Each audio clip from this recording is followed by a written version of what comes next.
ইন্দ্ৰ সিং দেউৰী তেখেতক আমি বন্তি প্ৰজ্বলন কৰি স্মৰণ কৰিলোঁ।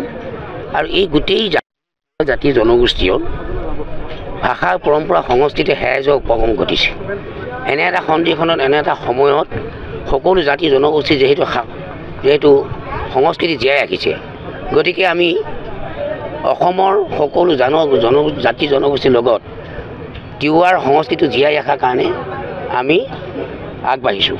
হেৰাই যোৱা সংস্কৃতি তিৱাৰ এই বৰ্ণাঢ্য সংস্কৃতিসমূহ দিনে দিনে কালৰ বুকুত হেৰাই যাবৰ কাৰণে উপক্ৰম ঘটিছে।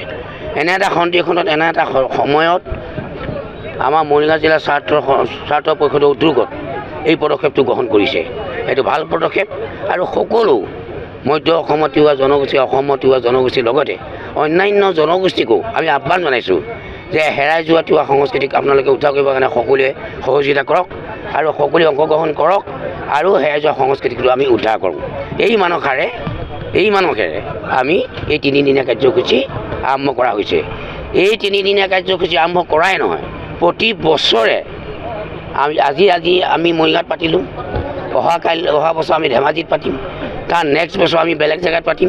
এই পৰম্পৰা সংস্কৃতি জীয়াই ৰাখিবৰ কাৰণে লাহে লাহে আমি গোটেই অসমত সিঁচৰিত হৈ থকা তিৱাৰ লগতে অন্যান্য জনগোষ্ঠীসকলক আৰু বিশ্ব দৰবাৰত তিৱাৰ সংস্কৃতিক জাগৃত কৰিবৰ কাৰণে, সজাগ কৰিবৰ কাৰণে ইয়াৰ প্ৰথম পদক্ষেপ।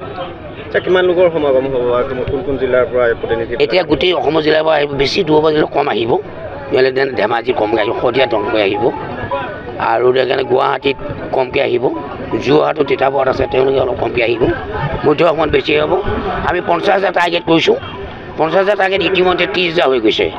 30,000 বাছ ইতিমধ্যে সংগ্ৰহ কৰা হৈছে আৰু 20,000 মানুহৰ কাৰণে আমি বাছ পোৱা নাই, মানে টোটেল আমাৰ 40,000 কম নহয়।